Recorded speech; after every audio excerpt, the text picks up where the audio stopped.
कल्याणक महोत्सव में आप सबका हार्दिक स्वागत करते हुए हमको अत्यंत आनंद की अनुभूति हो रही है।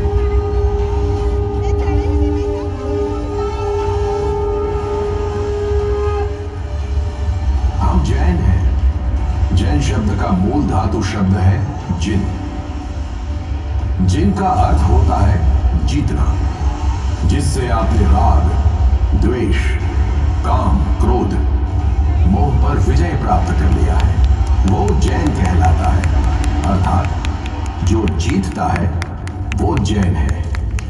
इतिहास के पन्नों में कई शासक आए, कई विधर्मियों ने अत्याचार किए, पर हमारा जैन धर्म सदियों से टिकते आया है। समग्र विश्व में धर्म की ध्वजा लहरा रहा है और अनंत काल तक लहराता रहेगा। जैनम जयति शासनम का डंका दिगंत में बजता रहेगा। आज की घड़ी सत के रंग में हम सबको रंगने वाली सतरंगी घड़ी है। इस घड़ी में, इस महामहोत्सव में हम आपको एक अद्भुत आध्यात्मिक अलौकिक यात्रा पर ले जाने वाले हैं। ये यात्रा आपके रोम रोम को पुलकित और पवित्र कर देगी। तो तैयार हो जाइए एक दिव्य, पवित्र, सुखानुभूति करवाने वाली यात्रा के लिए।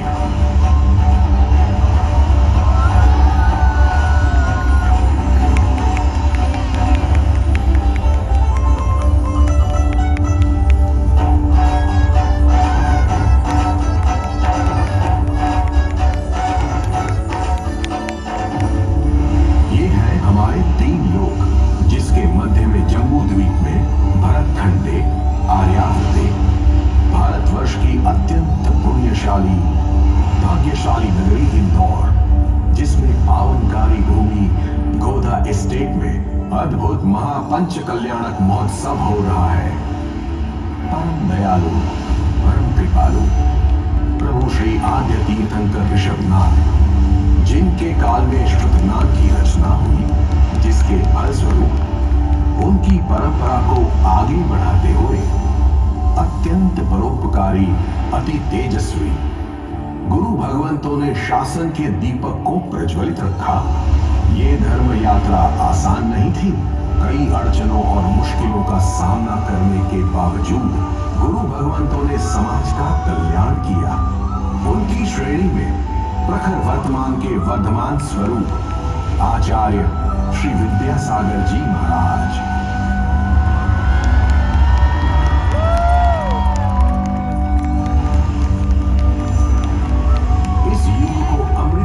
बांटने वाले परम साधक, जिनका जीवन सरल, सहज, ज्योतिर्मय जीवन शासन के प्रति उर्गति दिशा में प्रयाण करवाते हुए बीता।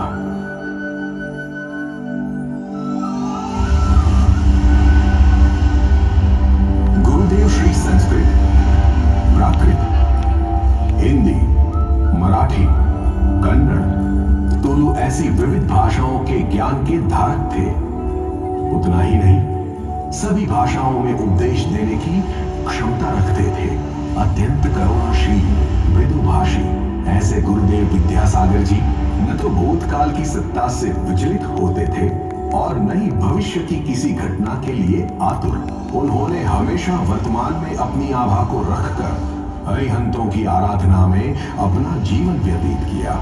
संपूर्ण जीवन गुरुदेव एक ही करवट पर सोए। जरा सोचिए, एक ही करवट, दूसरी करवट तक का त्याग। इतना बड़ा त्याग तो कोई परम योगी ही कर सकता है। पर गुरुदेव के त्याग की पराकाष्ठा तो देखिए। उन्होंने सीमित अंजलि जल को ग्रहण करना ही उचित माना, वो भी 24 घंटे में सिर्फ एक बार। अभी आप कहेंगे कि इतना ज्यादा त्याग, फिर भी हमें क्यों नहीं पता? तो उन सब का जवाब है कि गुरुदेव विद्यासागर जी महाराज साहेब हमेशा प्रचार और प्रसार माध्यमों से दूरी बनाकर रखते थे। उनकी वाणी आज भी श्रावकों के कानों में गूंजती है। इसीलिए त्याग को ही अपना जीवन मानने वाले गुरुदेव विद्यासागर जी महाराज आज अपने सुश्रावकों के हृदय के सिंहासन पर विराजित है। गुरुदेव, आप कहीं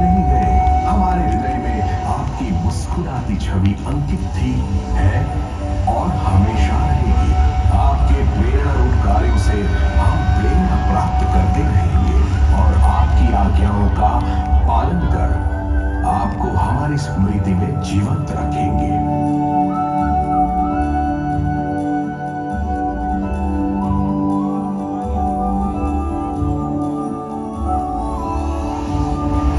और आज जिनका परम पावन सानिध्य है, जिनके प्रबल पुण्य से ये धरती देवभूमि बनने जा रही है, जिनके उदय से आज हम सभी का और इस नगरी का भाग्योदय हुआ है, तथा जिनकी कृपा से हम सबका जीवन चंदन बनने जा रहा है, गुरुदेव विशुद्ध सागर जी महाराज।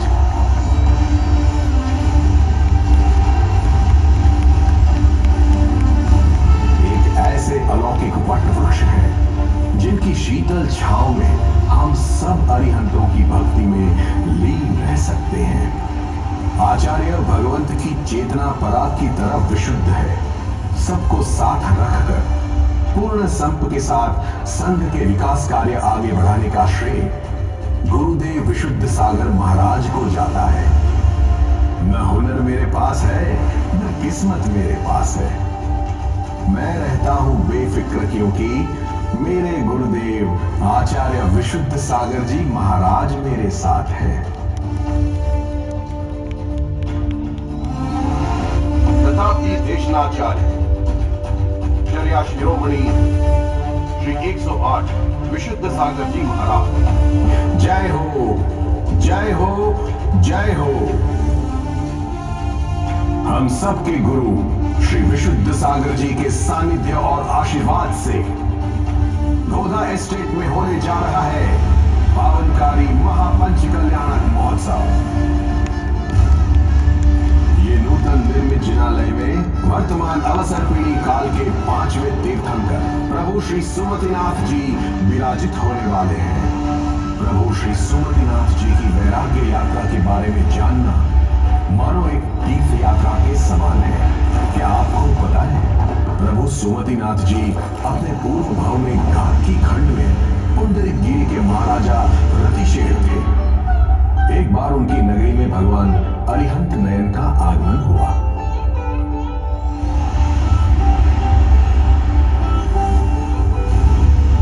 उनका धर्म उपदेश सुनकर प्रभु को वितरागी भाव जागृत हुआ।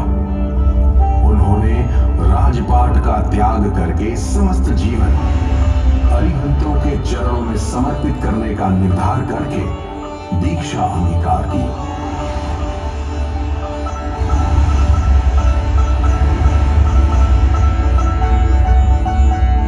उन्होंने चैतन्य स्वरूप में लीन होकर अहमिंद्र पर्याय वैजयंत विमान से जन्म लिया।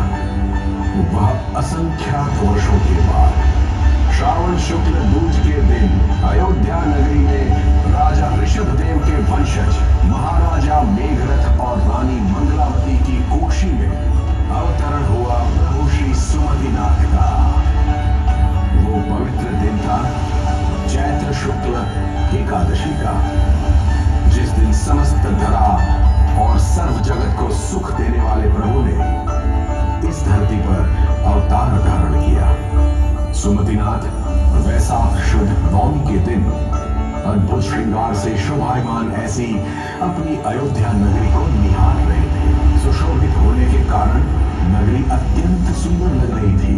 तभी सुमतिनाथ को जाति स्मरण हुआ और उन्होंने देखा कि पूर्व भव ने अनुचर देव विमान के अपार संपदा की तुलना में ये नगरी का वैभव तो अणुमात्र भी नहीं है। और उन्होंने मुनि चरित्र अंगीकार करके दीक्षा लेने का निर्णय लिया। वही लोकांतिक देव उन्हें अभय नामक शिक्षा में दीक्षाबंदी ले गए, जहां उनके साथ 1000 राजाओं ने भी जिन दीक्षा धारण की। मुनि सुमतिनाथ जी 30 वर्ष तक आत्म साधना में लीन होकर चैत्र शुक्ल एकादशी के दिन उनको केवल ज्ञान प्रकट हुआ। बोलो श्री सुमतिनाथ भगवान की जय। जिनकी सभा में सर्व तीर्थंकरों ने सर्वाधिक 116 गणधर अमर अधि थे, जिनकी सभा में 3,20,000 मुनि, 3,30,000 आदि, 3 लाख श्रावक और 3 लाख श्राविकाएं थी। ऐसे महान प्रभु राजाधिराज सुमतिनाथ हम सबके बीच विराजित होने जा रहे हैं।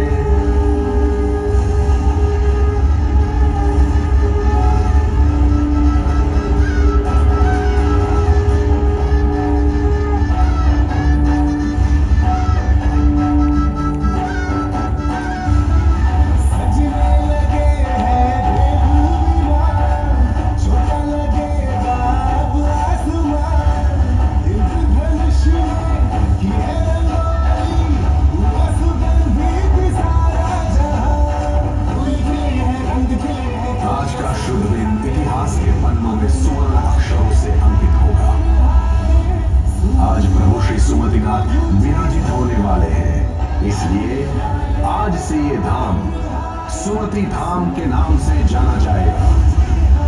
बोलो 1 2 3 4 सुमति धाम की जय जयकार। 1 2 3 4 सुमति धाम की जय जयकार।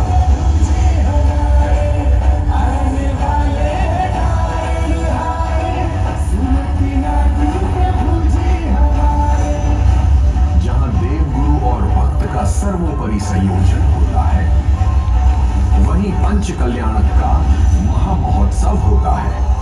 प्रभु सुमतिनाथ, गुरु श्री 108 विशुद्ध सागर जी और गोधा परिवार के इस पवित्र संयोजन ने इस भूमि को देव भूमि सर्जित किया है। आइए इस सुमति धाम के इस महापावन अवसर के इतिहास का साक्षात साक्षी बनाने का सौभाग्य प्राप्त करें। बोलो सुमतिनाथ भगवान की जय। सुमति धाम की जय। आने वाले सुमतिनाथ प्रभु जी।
बोलिए सुमति धाम में विराजित सुमतिनाथ भगवान की भगवान की भगवान की।